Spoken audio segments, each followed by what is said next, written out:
मित्रांनो, तुम्ही साप अनेकदा पाहिला असेल, पण तुम्ही जर बाथरूममध्ये साप गेलेला पाहिलं, तर तुमच्यासुद्धा कानावर विश्वास बसणार नाही हे ऐकून. अशीच एक घटना कर्नाटकमध्ये घडलेली आहे.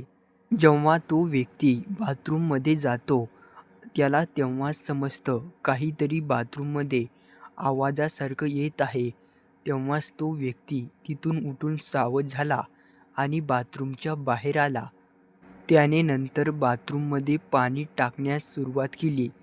जेव्हा त्याने बाथरूममध्ये पुन्हा पाहिलं, तर त्याला चक्क साप दिसला आणि त्याला एक आश्चर्याचा धक्का बसला. लांब असलेला साप चक्क बाथरूममध्ये गेलेला पाहिल्यानंतर त्या व्यक्तीला काय करावे हेच सुचत नव्हते. मित्रांनो, तुम्ही जर बाथरूममध्ये जात असाल तर सावधगिरी बाळगा. रात्रीच्या वेळेस सुरक्षित ठिकाणी बाथरूमला जावे, कारण त्या व्यक्तीने सांगितले, माझा जीव हा वाचला. तिने ताबडतोब रेस्क्यू टीमला कॉल करून सापाला रेस्क्यू केले आणि सुरक्षित ठिकाणी नेऊन सोडले.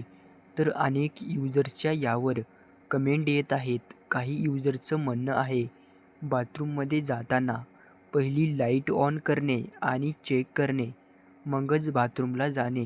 तर काही युजरने असं सुद्धा लिहिलं, जर त्या व्यक्तीच्या जागी मी असतो तर मी चक्कर येऊन पडलेलो असतो.